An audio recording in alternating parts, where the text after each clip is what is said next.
बीते कुछ वक्त से हम देख रहे हैं किस तरीके से केंद्रीय एजेंसीज, चाहे वो ईडी हो, सीबीआई हो या फिर संवैधानिक पद चुनाव आयुक्त का हो या फिर निर्वाचन चुनाव आयोग हो, इलेक्शन कमीशन हो, उन पर सवाल उठ रहे हैं कि किस तरीके से सत्ता के साथ चल रहे हैं। अखिलेश यादव के नेताओं के घर छापेमारी हुई। अखिलेश यादव ने क्या कहा कि भाजपा कांग्रेस जैसा बर्ताव कर रही है, यानी उनके मुताबिक कांग्रेस भी ऐसा ही करती थी। तो आज बताएंगे कि कैसे अखिलेश यादव के यहाँ जो छापेमारी हुई उसकी टाइमिंग कैसे इंपॉर्टेंट है चुनाव के लिहाज से, और उससे भी ज़्यादा कि कैसे 10 से ज़्यादा राज्य, यानी कि उत्तर प्रदेश 10वां राज्य है जहाँ पर ठीक चुनाव से पहले केंद्रीय एजेंसीज एक्टिव हुई हैं। और ये सिर्फ मौजूदा सरकार नहीं, हर सरकार में होता है, यानी कि सत्ता अपने अनुकूल चलती है, चाहे वो केंद्र हो या राज्य की हो। राज्य के हाथ में जो पावर है वो उसके अनुकूल अपने विरोधियों को दबाने की कोशिश करता है। नमस्कार, स्वागत करते हैं आप सभी का। आप देख रहे हैं कुंवर टाइम्स। स्वतंत्र पत्रकारिता का साथ दें, चैनल को सब्सक्राइब जरूर करें। बढ़ते हैं, सबसे पहले आपको अखिलेश यादव, उनके नेताओं के बारे में एक छोटा सा ब्रीफ देते हैं, फिर बताएंगे आपको कि कैसे चुनाव से पहले और किन किन राज्यों में ये काम हुआ है। चुनाव से ठीक पहले समाजवादी पार्टी के कई नेताओं के घर इनकम टैक्स की छापेमारी हुई है, जैसा कि हमारे दर्शक जानते हैं। अब इस लिस्ट में सपा की तरफ से कौन आए हैं? मऊ से सपा के राष्ट्र सचिव राजीव राय, मैनपुरी से मनोज यादव, लखनऊ से जैनेंद्र यादव और लखनऊ से एक और अरबपति कारोबारी जिनका नाम राहुल भसीन है। सबसे पहले खबर सुबह 7 बजे करीब से आई थी, जब मऊ में शहजादपुर आवास पर छापेमारी हुई। ये राजीव राय का आवास था। राजीव राय दुबई और बेंगलुरु में मेडिकल कॉलेजेस चलाते हैं। इनकम टैक्स की खबर आती है, उनके समर्थक, जैसा कि दर्शकों ने देखा कि वो उनके घर के बाहर जमा होकर नारेबाजी करने लगे। दूसरी ओर लखनऊ में जैनेंद्र यादव, जो गोमती नगर आवास पर रहते हैं, इसके पास इनका घर है। इनकम टैक्स की छापेमारी इनके यहाँ भी हुई। जैनेंद्र यादव ओएसडी रहे हैं जब अखिलेश यादव मुख्यमंत्री थे। इनका रियल एस्टेट का बिजनेस है, काफ़ी ज़मीनें हैं और मिनरल वाटर की फैक्ट्री भी है। जैनेंद्र यादव के घर इनकम टैक्स की रेड जब हुई थी तो उसके बाद वो उनके घर से काफ़ी डॉक्यूमेंट्स और सीडीज़ ले गए, या फिर जो भी डॉक्यूमेंट्स थे। तीसरे नंबर पर टीम मनोज यादव के घर पहुंची। यहाँ पर छापेमारी हुई। आरसीएल ग्रुप के ये चेयरमैन है, अखिलेश यादव के करीबी और फाइनेंसर बताए जाते हैं। अब सूत्रों के मुताबिक सबसे ज़्यादा जोर इस चीज़ पर दिया जा रहा है कि फाइनेंसर, क्योंकि चुनाव लड़ना आज की तारीख में बहुत महंगा हो गया है, इसलिए इन फाइनेंसर्स के घर छापेमारी हुई है। पहले अखिलेश यादव के घर बताएंगे, उसके बाद और कहाँ कहाँ बीते चुनाव में 19, 18, 17, यहाँ 20 किन नेताओं के घर छापेमारी हुई थी। मैनपुरी में छापे के दौरान मनोज यादव ने क्या कहा था? उन्होंने कहा कि हमने कोई चोरी नहीं की है, मैं जनपद में सबसे ज़्यादा टैक्स देता हूं। अब चौथे नंबर पर भसीन आते हैं, जिनके घर गई थी। भसीन कपड़ों के बड़े कारोबारी हैं, अखिलेश यादव के करीबी माने जाते हैं और बड़ी कंपनियों के मालिक हैं। जैसा कि सूत्रों के मुताबिक खबरें आ रही हैं, और सबसे ज़्यादा महत्वपूर्ण बात कि ये फिलहाल अखिलेश यादव को फाइनेंशियल मदद दे रहे थे, पार्टी को फंड दे रहे थे। और अखिलेश यादव को किस तरीके की प्रतिक्रिया मिल रही है ये हमें दर्शकों को बताने की ज़रूरत नहीं है। चाहे चुनाव ना जीतें, लेकिन मुख्य विपक्षी दल में फिलहाल वो मौजूद है।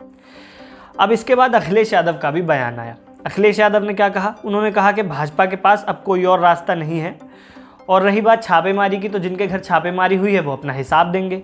उन्होंने टाइमिंग को लेकर सवाल ज़रूर उठाया। क्या कहा उन्होंने कहा कि यदि कोई भी ऐसी जानकारी किसी भी एजेंसी के पास थी तो तब क्यों नहीं किया जब इन्होंने अपने रिटर्न भरा था, कोई भी बात, ये चुनाव से ठीक पहले क्यों किया गया है। राजीव राय के लिए भी कहा कि वो हमारी पार्टी के प्रवक्ता हैं, बाकी उनको निशाना बनाया जा रहा है। अब हम आपको इसके बाद बताएंगे कि किस तरीके से और राज्यों में जहां पर चुनाव थे उससे पहले भी छापेमारी हुई है। अब उत्तर प्रदेश ऐसा 10वां राज्य है जहां पर सरकारी एजेंसीज ने छापेमारी की है, जिसमें ईडी है, सीबीआई है या और अन्य एजेंसीज हैं। हाल ही में हुए पश्चिम बंगाल विधानसभा चुनाव में फरवरी में हुए थे। फरवरी में आईटी ने ममता बनर्जी के भतीजे अभिषेक बनर्जी की पत्नी से पूछताछ की थी। ये कोयला घोटाले में हुई थी। अभिषेक के रिश्तेदार अंकुश अरोड़ा और पवन अरोड़ा से भी पूछताछ की गई। ममता बनर्जी के करीबी पार्थ चटर्जी और मदन मित्रा को भी चिटफंड से जुड़े मामले में ईडी ने पूछताछ की।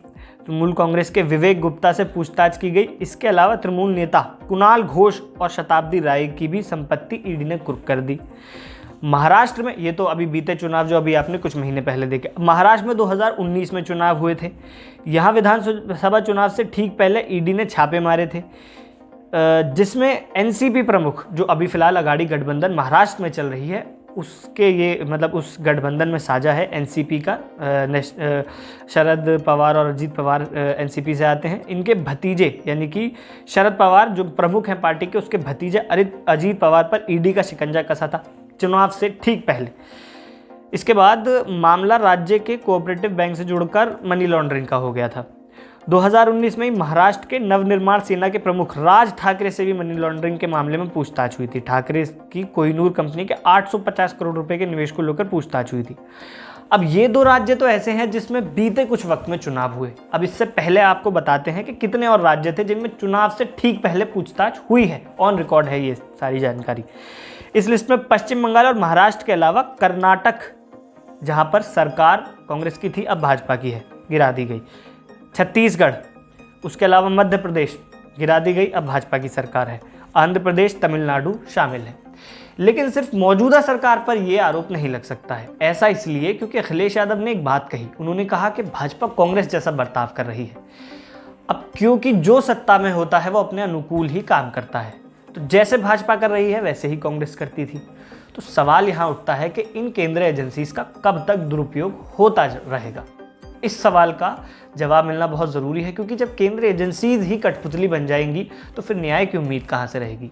इसके अलावा एक अहम खबर और है जो इस ताबूत में आखिरी कील ठोकती है, जो कुछ दिन पहले की है। वो ये बताती है कि मुख्य चुनाव आयुक्त को प्रधानमंत्री कार्यालय की तरफ से प्रधानमंत्री की एक वर्चुअल मीटिंग में शामिल होने का एक तरीके से कहा गया था। उन्होंने शुरुआत में मुख्य चुनाव आयुक्त यानी कि इलेक्शन कमीशन के जो मुख्य अधिकारी होते हैं, जो सारा इलेक्शन का प्रोसीजर और सब चीज़ देखते हैं, कितना न्यायपूर्वक हो रहा है और कितना नहीं, तो उन्होंने शुरुआत में मना किया। लेकिन उनको बाद में उसके बाद एक और मीटिंग हुई जिसमें उनको शामिल होना पड़ा। अब ये ऐसा ही है जैसे मुख्य चुनाव आयोग चुनाव से पहले प्रधानमंत्री को बुला ले नियम बनाने से पहले। तो यानी कि ये संवैधानिक पद हैं, ये किसी सरकार की नौकरशाही के पद नहीं है, सरकार को जवाबदेह नहीं है। तो इसलिए ये जो संस्था है ये खुद से फैसला ले सकती हैं। प्रधानमंत्री ना तो इनको निर्देश दे सकते और ना ये सरकार को निर्देश दे सकते हैं। मदद ज़रूर ले सकता है मुख्य चुनाव आयोग या चुनाव आयोग पूरा चुनाव को कंडक्ट कराने के लिए। तो सवाल यहाँ यही उठता है कि किस तरीके से केंद्रीय एजेंसीज का दुरुपयोग हो रहा है। बाकी आप इस बारे में क्या सोचते हैं?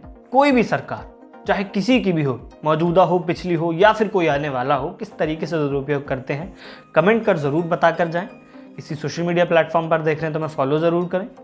इसके अलावा यूट्यूब पर देख रहे हैं तो सब्सक्राइब ज़रूर करें।